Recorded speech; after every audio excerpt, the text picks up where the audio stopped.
Bonsoir et bienvenue dans cette nouvelle vidéo. Aujourd'hui je vous adresse un bonsoir parce que je tourne de nuit, tout le monde dort autour de moi donc je vais essayer de ne pas parler trop fort, sans faire de l'ASMR je vous rassure. On est là pour passer un bon moment, je vais parler tout simplement de mes achats et lectures de cet été 2025 et on est parti.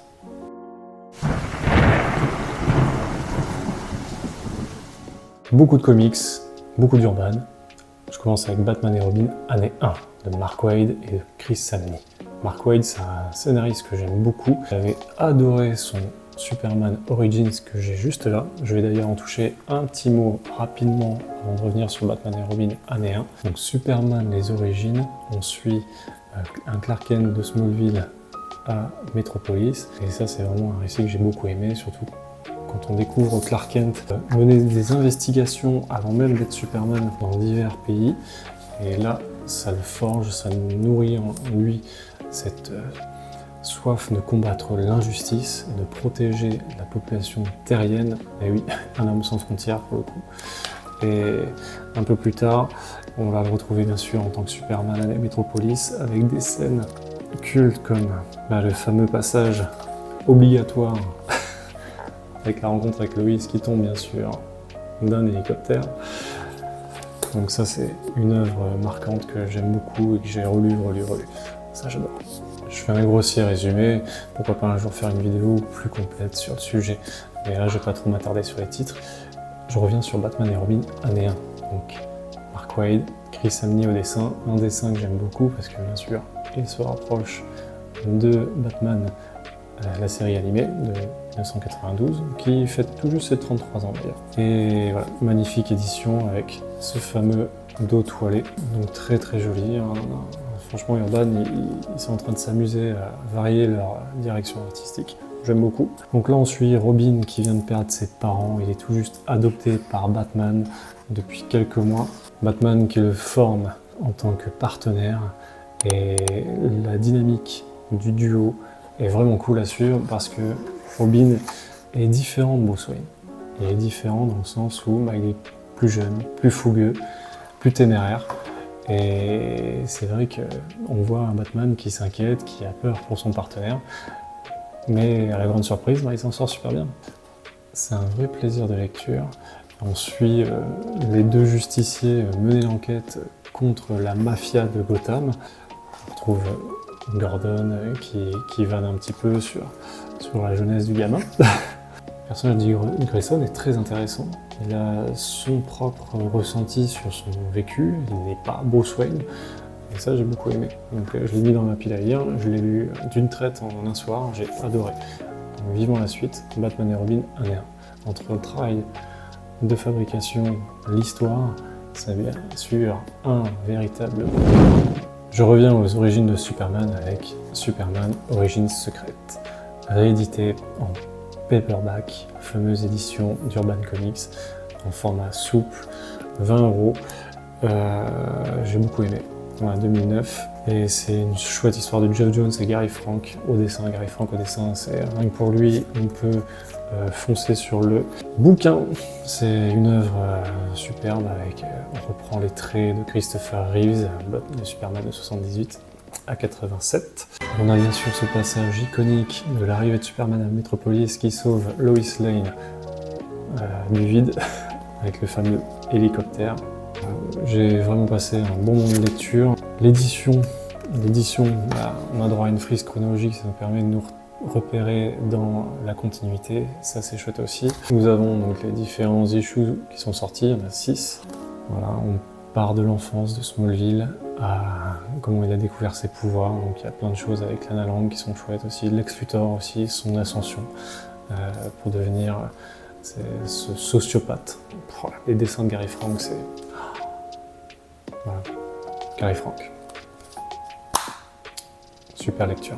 Je bascule du côté de Panini avec maintenant Spider-Man, l'Ultimate Universe, le tome 6 qui est sorti cet été. Et je ne l'ai pas encore lu parce que j'avais envie d'avoir encore la suite et de m'enchaîner un petit peu tout ça. Et pour le coup, magnifique couverture, pas besoin de faire de blind pack pour le coup. Black Cat, une version très très belle. Ses cheveux sont magnifiques. On va retrouver bien sûr Hickman, Keketo, Momoko. On suit toujours Peter Parker dans ses aventures. Là on arrive à la période de Noël, ça c'est cool. Les X-Men de Peach Momoko, Black Panther, et il y a aussi un épisode d'Ultimate, ça c'est chouette aussi. Restons un peu sur du Marvel avec les 4 Fantastiques. Le 23 juillet dernier, veille de sortie du film au cinéma, j'ai terminé la suite du run de Ryan North. Donc il s'agit des Fantastic Four, tome 2 en deluxe, et j'ai adoré, c'est une lecture vraiment plaisir, c'est comme le nom l'indique, ils vivent des choses fantastiques, c'est une famille attachante toujours. Comparaison avec le premier, l'enjeu est peut-être un peu moins grand que dans le premier tome. On a droit à des moments très sympas. Alors il y a plusieurs dessinateurs sur celui-ci. J'ai un peu de mal avec le premier dessinateur des 2 premiers épisodes, c'est Iban Coelho.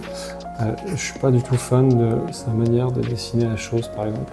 Ça fait vraiment la tête ronde posée sur le tronc. Et j'aime pas du tout.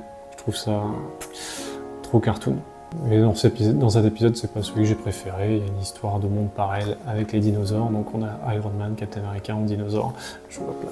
Donc c'est un sacré délire. Dans le suivant, on va retrouver Ivan Furili au dessin. Et là, j'aime beaucoup plus déjà, ne serait-ce que pour la chose qui retrouve un coup. Et ça c'est chouette. Un coup, c'est mieux. Mention spéciale d'un épisode où c'est une espèce de polar pendant les années 30. J'ai beaucoup aimé ce passage en noir et blanc avec des notes de couleur. Voilà, ça c'est vraiment chouette.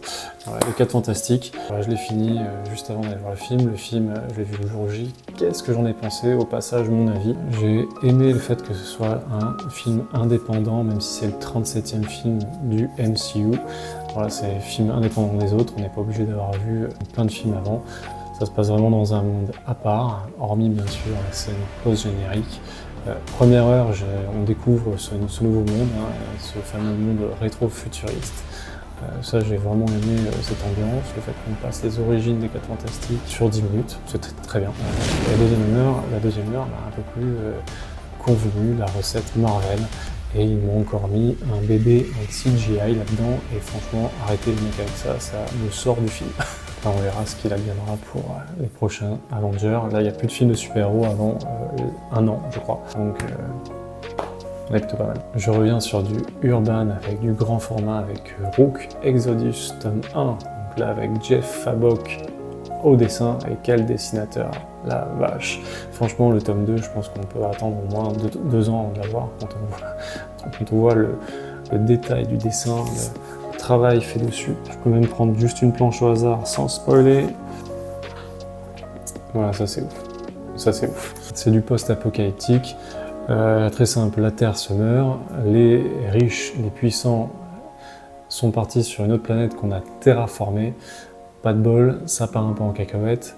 Ils se barrent tous du caillou, il ne reste plus qu'en place des espèces de agents de sécurité, mercenaires, qui sont en connexion grâce à des casques aux divers animaux. Donc chaque personne a ses animaux qui sont d'ailleurs différents dans cette planète, sur cette planète, parce que comme c'est parti un peu cacahuète, les animaux sont plus grands, soit les ours, les sangliers. Nous avons Rook ici, Rook qui lui est appelé en VF le corbeau.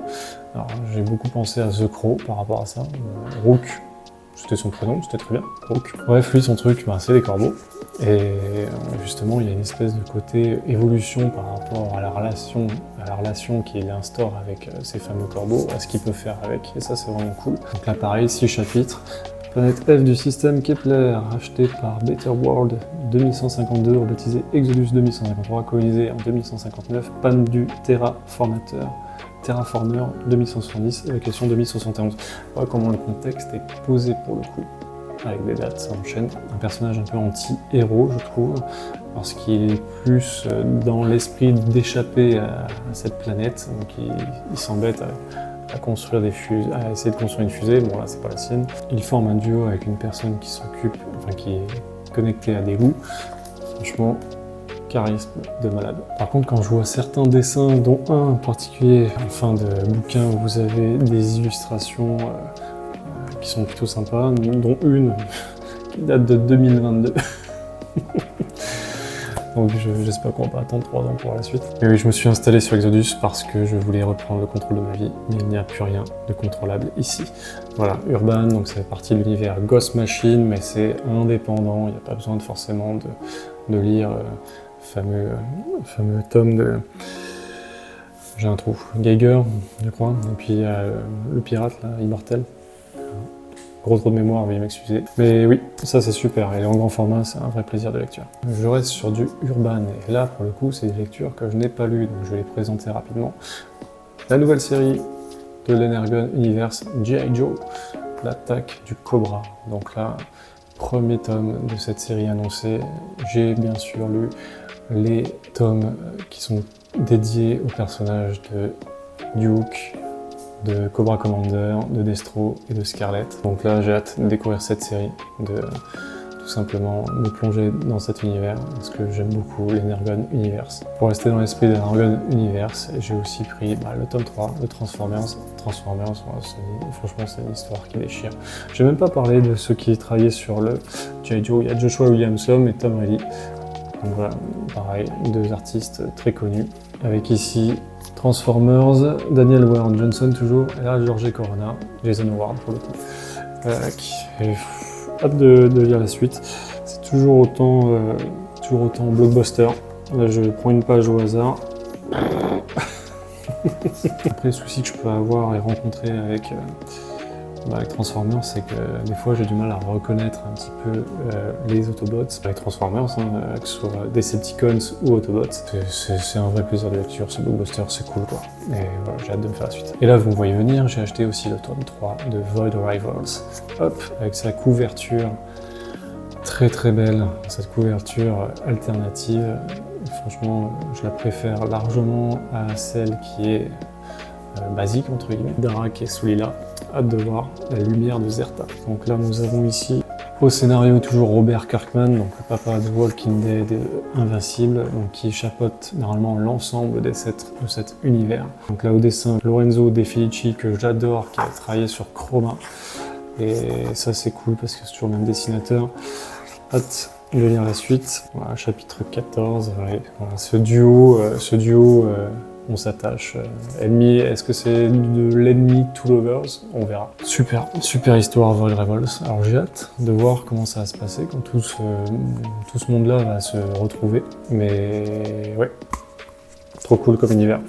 Je me suis aussi offert un grand format chez 404 Graphiques. Il s'agit de Origine. Et oui, un troisième titre dont je parle avec le mot Origine dans le titre. Là, je crois que c'est par le dessinateur des derniers jours de Lovecraft, si je dis pas de bêtises. Rebelka, ça doit être ça. Franchement, le travail de fabrication chez 404 Graphiques, c'est toujours quelque chose. J'avais adoré l'année dernière Arca et bien sûr Au-dedans. Et là, pour le coup, c'est au toucher, on peut parler de peau de pêche. Franchement, c'est d'une douceur. Et c'est à avoir en main et à le lire, c'est un vrai bonheur. Ouais. Franchement, c'est trop beau. Donc David Adams a causé la chute de l'humanité. 1000 ans plus tard, il a une chance de la sauver. David Adams, bon bien sûr, on se dit tout de suite, bon bah voilà, il y a un petit parallèle avec la religion. C'est un mélange entre Aérobot et Moïse. Aérobot et Moïse. J'ai beaucoup aimé cette histoire. C'est du post-apo avec une ambiance. On est un peu perdu comme ce fameux David qui se retrouve 1000 ans après avoir causé la chute de l'humanité sans souvenir. Il ne sait pas du tout ce qui s'est passé.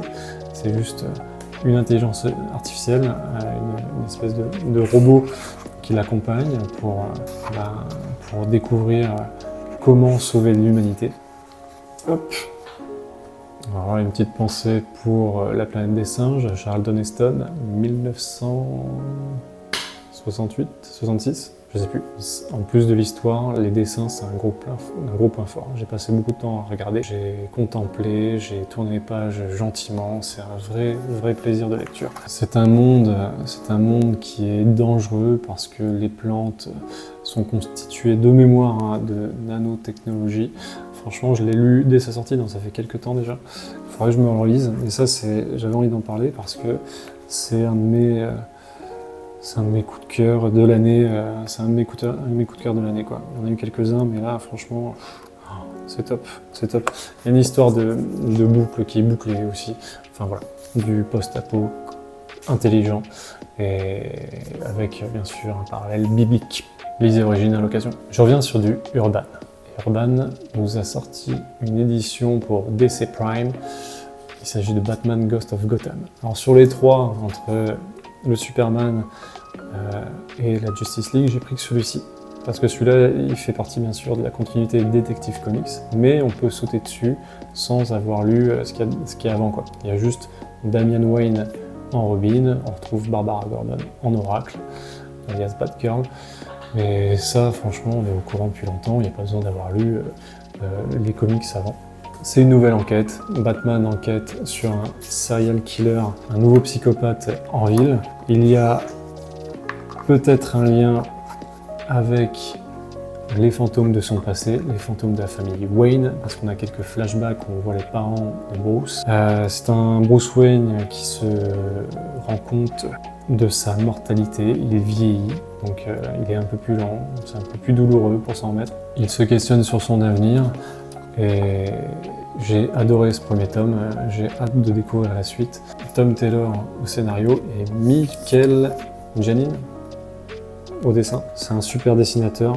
On a une enquête où on se demande quel est le lien avec la famille Wayne, surtout qu'on nous tease un secret qui va être révélé concernant la mort des parents de Bruce. Voilà, super histoire. Et bien sûr, quand j'ai vu cette direction artistique, je me suis posé la question.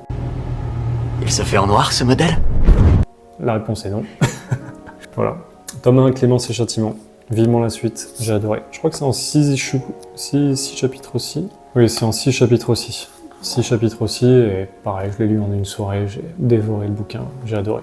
Là, je vais passer sur 2 achats que ma compagne a fait. Voilà, c'est pas dans ses habitudes, ma chérie, c'est pas dans ses habitudes de s'acheter des bandes dessinées, mais là, elle s'est laissée aller par les vacances, par mon enthousiasme, et puis d'elle-même, elle est partie sur Le Champ des Possibles. Et Le Champ des Possibles, je l'ai pas lu, et je crois que c'est un chef-d'œuvre d'Anaïs Bernabé et Véro Cazot. C'est la première édition que j'ai entre les mains, donc février 2024, c'est assez récent. Voilà, je découvre un petit peu, franchement c'est très arty, quoi. Très artiste, très incroyable. Est-ce que tu vas me quitter? Quoi? Bien sûr que non, ce serait sûrement plus simple, mais je n'en ai pas la moindre envie. Mais tu l'aimes? Oui, je l'aime. Et je t'aime encore plus de pouvoir te le dire. Très intriguant, très intriguant. Donc choix de madame pour le coup, je feuillette pas trop parce que j'ai pas envie de me spoiler. Donc choix de madame, j'ai hâte d'avoir son retour de lecture, j'ai hâte de le lire aussi. Et ouais, magnifique. Le Champ des Possibles, très joli. Édité chez Dupuis. Pareil, elle a pris un autre bouquin qu'elle a lu et qu'elle a trouvé... Bon, je vais en parler. Donc La Grand Angle, Dans ses yeux de Marc Cuadrado. Alors je vais vous lire le petit synopsis. Tani ne remet jamais au lendemain, toujours dans l'action, elle déborde de projets et profite de chaque instant. Marc, son mari, a du mal à suivre. C'est pour ça que ma femme l'a pris. Parce qu'on est exactement dans ce truc-là. Il a parfois le sentiment qu'elle est la locomotive et lui le wagon, et pourtant Tani souffre d'un handicap, elle est malvoyante. Dans ses yeux, elle témoignage sur la vie quotidienne, en apparence ordinaire, d'un couple dont la femme a su trouver la force pour apprécier pleinement ce que la vie lui offre. Donc c'est un appel à la vie, je pense. Et très curieux de le lire. Après, ma femme m'en a dit une chose, c'est que ça allait très vite. Ça allait très vite et que ça allait pas forcément au fond des choses. Donc voilà, pour qu'elle ait un œil assez critique comme ça, moi je suis assez curieux quand même. Je crois que c'est en 5 chapitres, différents passages avec différentes couleurs. Il y a du bleu, du rose, voilà, à des moments de vie. Voilà, dans ses yeux. Et je vais terminer ce bilan, cet achat de l'été avec une lecture que j'ai retardée, et c'est la dernière chose que j'ai lue de l'été. Parce qu'il faut quand même s'en remettre. Il s'agit de It's Lonely at the Center of the Earth de Zoé Sorogood. Et c'est un bijou autobiographique. Ce livre n'était pas censé exister. Je termine sa phrase. Donc là, c'est un livre dont on a beaucoup parlé, édité chez iGraphic. C'est ça, iGraphic. Oui, donc Zoé Sorogood qui a écrit et dessiné Dans les yeux de Billy Scott. de mémoire. Je l'ai pas lu, mais franchement, j'ai très envie d'aller dessus. Après ça, elle a écrit ce roman autobiographique qui parle de sa dépression, dédié à quelqu'un quelque part. Et franchement, c'est voilà. Donc Zoé Sorogood incarne elle s'incarne dans différents personnages par rapport à certaines situations, par rapport à ce qu'elle ressent. C'est quelque chose de très, très, très unique en son genre, riche en idées de composition, de planches, de cases, de couleurs, de relations avec les autres. On peut avoir des pages qui sont des sortes de coups de poing. Elle joue avec la narration, elle joue avec nous, et en même temps elle est sincère, d'une sincérité. Elle se met littéralement à nu dans ce bouquin. C'est une expérience. C'est une expérience et il faut vraiment le lire. Franchement, il faut vraiment le lire. Alors oui, je sais qu'il est un peu cher, mais ouais, je regrette pas du tout, quoi. Je préfère acheter une œuvre qui a marqué, qui va rester dans ma bibliothèque, que de la poubelle, quoi. Ouais, un chef-d'œuvre. Sûrement le meilleur roman graphique de l'année. Ouais. Nominé au Eisner. Et j'ai hâte de découvrir le prochain roman qu'elle a dessiné. Je parle de roman carrément, roman graphique, la prochaine BD qu'elle a dessinée, qu'elle a écrite, qui va parler un peu, qui apparaît complètement de son frère en fait. Donc ouais, Zoé Sorogood avec It's Lonely at the Center of the Earth. Sacré coup de poing. Sacré coup de poing dans la gueule. Et voilà, j'ai fait le tour de cet achat, bilan, lecture. Franchement, j'ai juste un peu énuméré, montré tout ça. Alors, si vous avez lu certaines de ces œuvres, n'hésitez pas à m'en parler. J'ai envie d'avoir votre retour dessus, sans spoiler, bien sûr. Voilà, je vous invite à vous abonner parce que ça donne vraiment de la force, de l'énergie et de l'envie pour continuer à partager ça avec vous.